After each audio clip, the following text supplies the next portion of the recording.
Hey, it's your boy, Tell You the Fresh. What I'm gonna do now, I'm gonna give you the realest review about The Last of Us Part 2.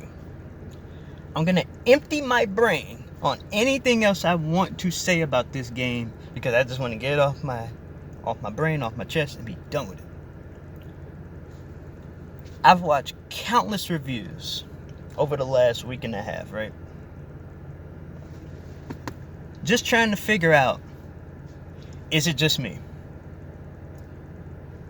What are these other people feeling? Any stream I've seen, any review I've seen, any critique I've seen. And apparently I'm not crazy. Where I don't think it's the 10 out of 10 masterpiece that people are proclaiming it to be. Very far from it. But I'm also not going to spew hate theoretically and say 0 out of 10 worst game of all time. I'm very in the middle. And last time I checked, half of 10 is 5. 5 out of 10 would be the highest I would give this, just based on I liked half the game. When I summarize that in my mind, I feel it's a 5 out of 10 kind of game in terms of what I figured it would give me, and in terms of what it gave me, or what I was anticipating or looking for. See, the reason I think people are so upset, along with the obvious, is that you figure 7 years ago, the first game came out. And I wasn't one of the people that played the game immediately. I played the remastered on PS4. That was my first experience with this game. And it just feels like people are, I believe, are more underwhelmed because of how long we had to wait for this game. So the anticipation was going to be high. And I feel like when something is so anticipated, where you wait near a decade and your expectations are so high for this game or whatever it is, it may even hit unreasonable expectations because the first game was so great. And of course, things have changed in terms of staffing at Naughty Dog, we know, and things change. But I feel like, just as a fan of Naughty Dog in general and the first game, you feel as if anything you expected or would have anticipated to see was almost ignored to a degree. And I think that's why more people are irritated by this. And like I said, this is going to be kind of a scatterbrained kind of review because, I wasn't planning to put on, some very, very long-winded explanation in terms of everything strategically pointed out here. I just wanted to put anything I could think of that I could put together in my thoughts and just put it out here. Only because, it's been just going through my head over and over and over again. But I'll get to it, right? The reason I say 5 out of 10 is because this is my belief here. Like I said, you can agree, disagree, it doesn't matter to me. Everybody has their own opinion. So everybody has their own subjective view to what's going on. You ain't gotta agree, you ain't gotta disagree. We can argue, not argue, it don't matter. It's all the same. You're gonna have your stance, I'm gonna have my stance. And that's okay. It's okay. And the reason I believe, this is the way I'm looking at it here. I know this is very scatterbrained. I'm just trying to put it out here because I'm tired of thinking about this game. I'm tired of it. I went from disappointment to anger to rage, back to disappointment, then I think just levity. I don't really care anymore. I'm at a point. I've seen enough people talk about it where, I could form an opinion of, there's some people's reviews that I've seen that's made me think, I didn't think of it that way. Even if I did or didn't agree. There's other people where I was like, I don't believe that at all. That's bullshit. But everybody has their own opinion. That's fine. And since this is Tay Fresh, this is the Tay Fresh YouTube channel, and I look to give you one of the realest takes you're going to see about this game. One of the realest takes you're going to see. Only because, look, I paid my $60, and I think that doesn't sit well with people either. You wait 7 years. Games aren't cheap. $60 is not cheap for any video game that comes out these days. If you can guess how old I am, there were days where games were $40, and our parents would think that's a lot for a brand new game. You know, and I feel like games were $40, $45, $50 way back when. PS2, PS1, you know, however far you want to go back. But the reason I'm saying this is that you pay $63 with the tax. You get this game. And it seemed like these days when a lot of these games drop, and I think that's what people's problem with DLC too, but that's another whole different discussion. But I'll speak on that for 2 seconds. That you pay this much for a game that doesn't feel complete to you. And that pisses people off, including myself. But like I said, that's a whole nother conversation. You gotta understand that. I pay my $60, 63 plus tax. And you feel like I'm at a point where I'm like, Naughty Dog usually don't miss, so I'll give it a shot. You know, I was going to buy this game because I was one of those people. I did not look at the leaks, at the spoilers. I actually ran from them like the plague. Not because, oh, he's stupid. He doesn't want to know. You know, he doesn't want to know when a game is going to be bad or average and not waste his money. That's not the point. The point is, you know, I like being surprised. But I did that because The Last of Us Part 2, the second I heard of it coming out, you know, a few years back, I was like, I'm going to get this game. I don't want to be spoiled on, you know, or my opinion shaped about what other people feel about it before I, you know, pick it up and play it myself. And I feel a lot of people feel the same way. So if you're nodding your head yes, like, exactly, that's how I felt. And if you played all the Uncharted games, and you know, and of course the first Last of Us, you're going to feel like, okay, Naughty Dog don't usually miss. I know I'm going to get a quality video game. It may not be perfect, but in your mind you're going to be like, that was at least a 7 or 8 out of 10. I'll buy that every time. 9 out of 10. Maybe you think it's a perfect video game, however far you go back, right? I'm just talking about Naughty Dog, like things I played recently, right? And you got these expectations, like, okay, Naughty Dog don't usually miss, let me buy this. Because look, from the second I knew, like I said, a few years ago, that it was coming out, I knew I was buying it. Boom, I'm buying Last of Us Part 2. It's going to happen. And to be truthful, I didn't finish the game. I saw it. I watched it on YouTube. All the cutscenes and, you know, most of the cutscenes that you could think of and everything, including Abby, and watching other people try to play as her and look like their soul was being taken away from them as they played. There's spoilers, by the way. Come on now. It's been 13 days or something. Anyway. Damn near, right? But, yeah, spoiler time, right? But yeah, like I said, where you get to this point, I seen most of the people play, and like I said, I played all of Ellie's part, which is half the game. I got through maybe 2 hours when they completely turned the game to the Abby perspective.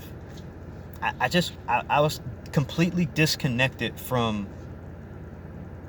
the game. Like, I had no interest. I wasn't even angry, really. I just did not care anymore. And I feel like that's the consensus opinion I've heard people give. They just didn't care. So I would look at the Abby character as underdeveloped and or written not very good. Only because it's so jarring And, I've seen videos where people may think, it might be an agenda, something's being pushed, and I'm not going to disagree. I think there is some kind of agenda being pushed there in different ways. And before the people come in and say you're, phobic towards different people, I'm not. That actually has no bearing on how I feel about this video game. It is literally about how the story is written, and I do not like how the story is written. I do not like that. I don't care what kind of gender you are, or what you like, or your lifestyle. No issue with it at all. You can't tell people how to run their life or do their life. So that has no bearing on me.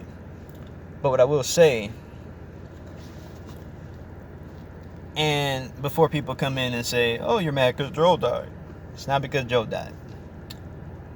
It's because of how they went about doing it. It's about how it was done.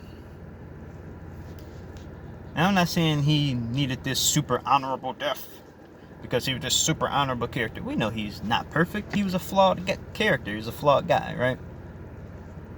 But of everything I played of the first Last of Us, I saw a decent guy that did terrible things at some junctures and some point to protect somebody.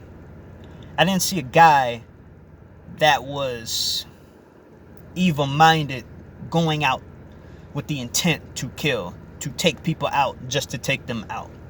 There was a purpose behind the Joel character. And we empathize with that in his relationship with his, not surrogate daughter, basically, at this point, right, Ellie? So we don't look at him as just this murdering beast or something. Like, that's not the way I viewed that. And the part that keeps confusing me is where, his decision at the end of the first game, yes, it's selfish. Yes, it is. But in the same vein, can you blame him? He loses his daughter. He can't change that. So he has another chance to save a daughter.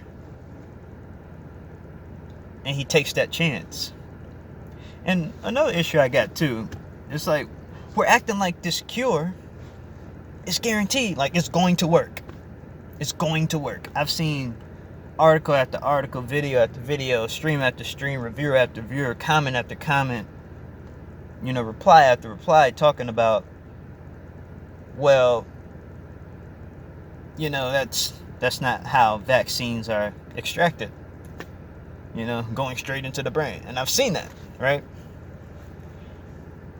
Or cure, whatever you want to call it, right? And it does make sense. Like, is it worth it to kill a 14-year-old girl just for the purpose of a possibility of there being a cure, right? And that's floated around my mind for so much and for so long, and I'm like, well, yeah. So that uncertainty alone makes me think, yeah, what Joe did was selfish by saving her, but I understand, And I felt like that the game, I know I'm jumping around, but there's a point to what I'm saying, trust me. And I feel like the anger Ellie had towards Joe after he finally admitted it to her and came clean about the whole situation, is it me or she just felt like more angry at him than she needed to be?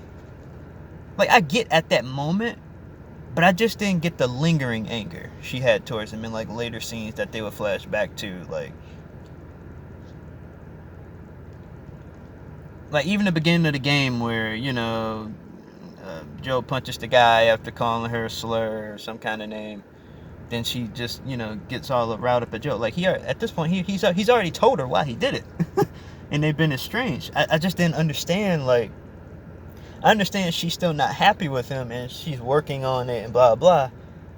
She's working on forgiving him and all that, which they show at the very end of the game, which I think is a terrible time to show that scene. I think they could have showed that much earlier to express, how she felt towards him. But I felt like she was almost too angry. Like, on scale of 1 to 10, how angry she should have been at him at that point. Like, immediately when he tells her and comes clean, I think her anger meter towards Joel should be like 10 out of 10, 11 out of 10. She's super angry, right? Because she feel like she shouldn't, she feel like she feels purposeless at this juncture. She feels like she doesn't need to be here. Like, she should have sacrificed herself for, the betterment of people. But then I hear other points being brought up where even if there is a cure, who exactly does it help at this point? We're in a post-apocalyptic world where everybody is dog eat dog. Everybody is out for themselves. Like, there are very few people you can trust. Very few. So who are we protecting with this cure at the same time? Like, is it just future people? But at the same time, when you think future people, what if those future children or future people are being taught the same morals and values of the adults that are living currently in this post-apocalyptic world with all these zombies and clickers and, these beasts where you can't trust anybody? They're just going to be taught to be savages just like their parents. So you're going from a dog-eat-dog, killer-be-killed world to they're going to be normal again just because there's a chance they won't turn into zombies. I don't know about that. Like, who is it really helping? Like, points brought up, like, I would shout out the credit to every single person I've reviewed or watched their streams and their thoughts on these videos, but it's too many to name. Type Last of Us 2 review into YouTube and click the ones from the past week. I've seen basically all of them. And to an extent, I agree with every single one of you on some particular point. I'm sure I do. And what I've gathered together out of everything I've seen is, what if they get the cure, the Fireflies, and they just use it to their own advantage and just use it as leverage over people? Like, come join us. We have this. Like, everybody's using something to gain an advantage. The cure is the ultimate cheat code, really. They're going to do whatever you want. So then you got, it's always going to be, it's even that government kind of energy. Like, somebody's always going to be trying to lord their power over you. Knowledge is power, right? All that stuff. So then they're just going to use that over you. So it just don't. And coming back to Ellie, I just don't feel like she had to be that angry at him. Like, at the moment, absolutely. 11 out of 10, 12 out of 10.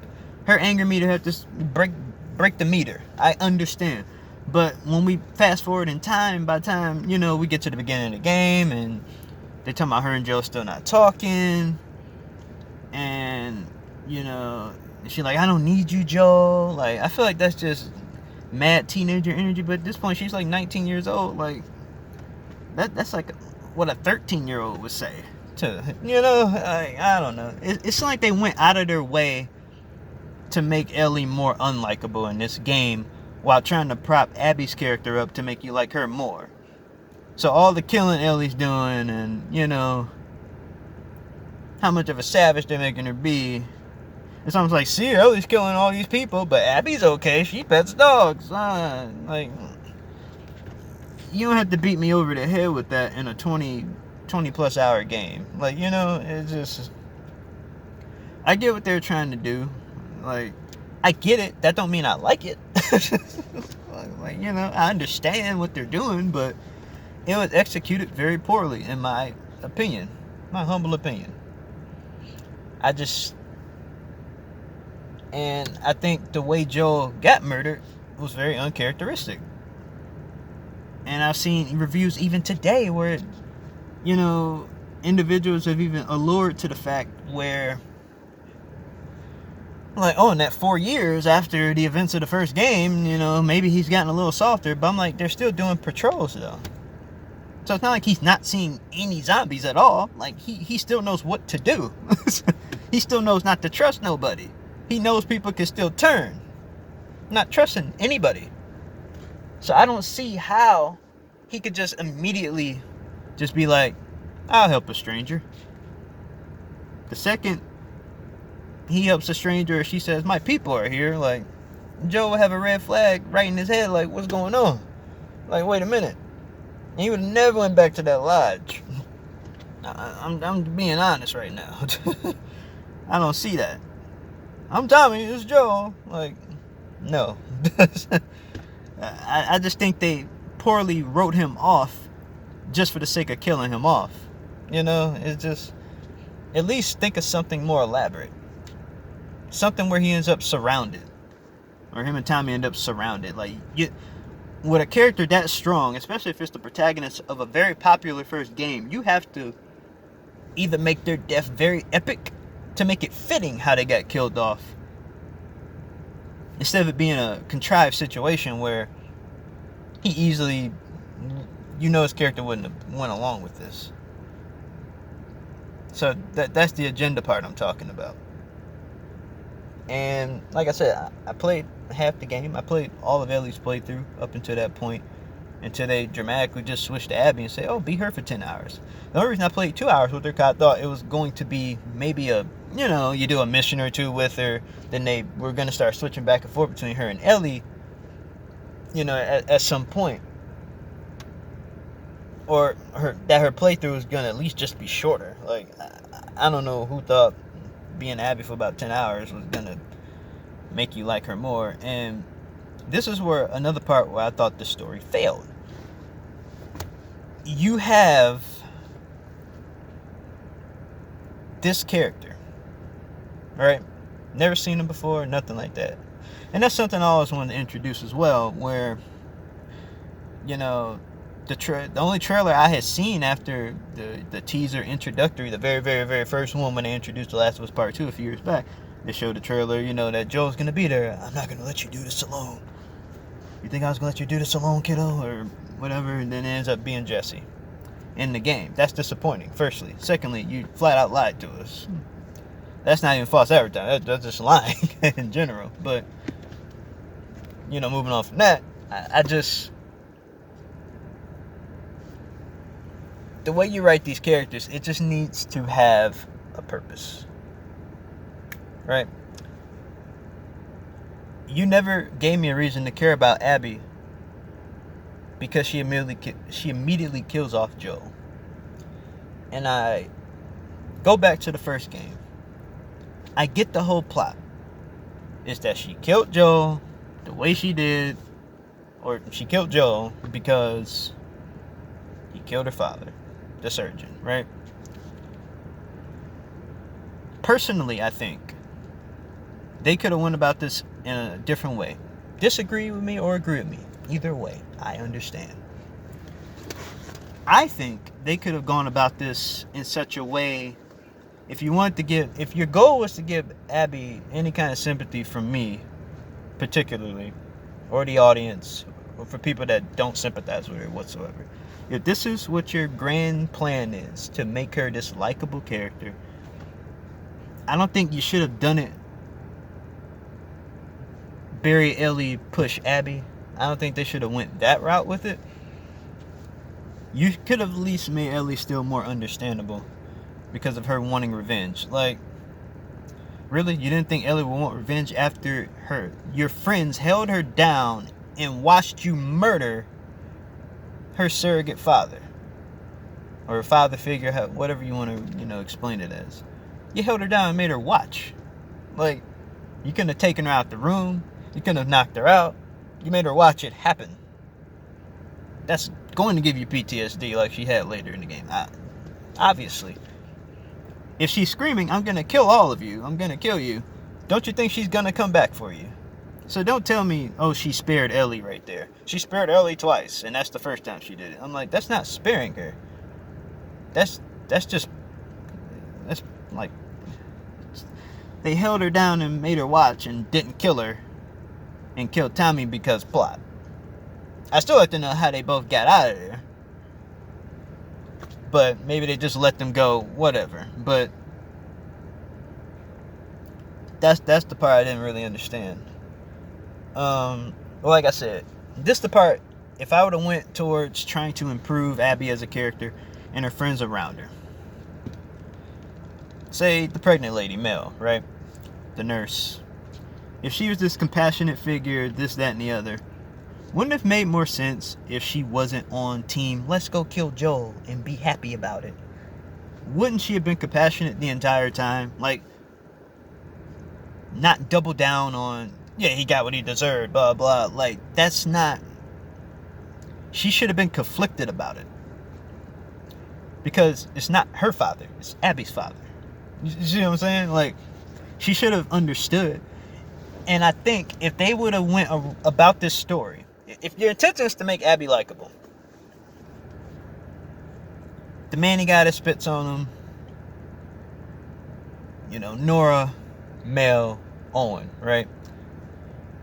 I think at some point of Abby's playthrough, if you had at one point each of those characters just throwing little jabs, little nuggets of information in there, like when they interact with Abby, like if they say, you know, maybe you went too far. Maybe we all went too far when we did this. Yeah, we wanted revenge, but why? You know, like, was it really worth it to not only kill Joe but torture him? Maybe we shouldn't have tortured him before. You know, maybe you shouldn't have tortured him before you killed him, or something like that. If all those characters threw a little bit in there, like just something like that, it would have made them more redeemable, because it would have made them look human. Because the point I keep seeing is that, oh, these people are human too. They have their lives, they have their food, and they're taking care of their people, and blah blah blah. But none of these WLF people are likable. None of them. They just look like all murderers. So I disagree with the point that people keep bringing up about Ellie killed all these people. She looks like a monster. Like, I don't necessarily agree with that, because they look like trash too. So it doesn't make Ellie look worse. You know? She looks like a savage, but if I don't care about these people either, I don't care whose name you scream out or how many dogs you bring over there. They still look like trash compared to the character that's supposed to be perceived as the protagonist, that you have a connection with from the first game that came out 7 years ago. You're going to be naturally attached to Ellie and what she's doing. Abby kills Joel. You're angry. She's angry. Abby's angry until she kills Joel. Ellie's angry, right? And the feeling I have about that is, if you just, like I said, you throw those nuggets in there about maybe we went too far, maybe we shouldn't have done it, maybe this, that, and the third, right? And I think Owen's character would have been important too, since he has this close relationship with Abby. Maybe you toss in something where it's kind of based off the first game, because you have to kill the main surgeon, but you don't have to kill the other two doctors in the room. I've seen that before. So say they go with the narrative that you didn't kill those doctors. Maybe Owen gets word from one of those doctors that all Jerry, Abby's father, said to Joel before any of this occurred was, I won't let you take her. Pulls out his scalpel. You know, like he wants to go. Joel takes scalpel, stabs him, kills him, right? More so self-defense. Did he have to kill him? Not really. But I would say that's more of a, that's what you get in a fight. Not Joe just wanted to flat out murder this guy. That's just the way I see it. You could feel differently. But I would think about that. Maybe one of the other doctors that you don't kill, that survive, maybe they tell Owen that Joe's intentions weren't really to kill her father. He was just trying to save Ellie, who at the time was, I believe, sedated against her will anyway. Not that I'm saying she wouldn't have gone through with the plan if they asked her. I'm sure she would have. But I just feel like it just feels wrong in that sense to me. And I feel like if you had one of those doctors communicate to Owen that Joe's intention wasn't to just murder her father, it was just a tussle that happened and, you know, he took him out, then that's just, that's the heat of the battle. That's not a premeditated murder. Like, I'm going out to kill her dad. Joe's intent throughout the whole game in the first one wasn't to go kill this surgeon. That's not what happened. So that's just my issue with that in itself. Like, I think of you use Owen's character as that window of hope, that little light in the darkness. Maybe he refers to Abby and kind of tell her, like, that wasn't really intentional, where he finds out later. I know what you could say. Owen could easily not believe that. But why wouldn't he? Why would a doctor randomly just tell him that? That's why I figure if you throw that little nugget of information in there, maybe that, at that key point, you have the Nora character referred to, maybe we went too far. Maybe you have Mel character say, maybe we went too far. You know, at the end of the day, I still have compassion, whatever, right? The same thing with the Manny character. Maybe he's like, man, it still kind of haunts me that we went that far and did that. That's not usually how we operate. Something like that. That's not how our people operate usually. You know, we were so dead set on doing this for Abby to help her. But I think we went too far in what we needed to do. We shouldn't have tortured the man. If we wanted to take him out, we should have just took him out, or at least demanded answers out of him. Why did he do it? Why did Joe do it? I think that would have hit better with us, because we would have felt like, okay, I see their point of view. And they seem regretful for what they've done. They have some sort of remorse. Compared to making Abby just stoic throughout of what I've seen in the game. Like, she has an itchy trigger finger and she's remorseless, essentially. That, from what I've seen. She seems sociopathic. And she seems unnecessarily, like, just evil. Like, I don't... And this is after killing Joel. If she was this decent person or decent character that doesn't have affairs with people, wouldn't she just be at peace? After killing Joel, wouldn't she have some sort of satisfaction? Or is it a message that revenge isn't everything it's cooked up to be? From her character's perspective. But she still gets what she wants in the end. She still has Lev, right? And Ellie's left with nothing, essentially. I just don't see... And in her playthrough, she randomly just turns on her people. Because suddenly they're bad. And she's siding with people she's been fighting against. Like, part of the group of people she's been fighting against. That just seems unrealistic to me. It just seems very unrealistic. That it just seemed like an impulsive decision. So that's where I think the story is all over the place, in my estimation. I know this sounds scrambled brain as all hell, but I feel like I just need to get it off my chest. And they were freezing the Metacritic scores.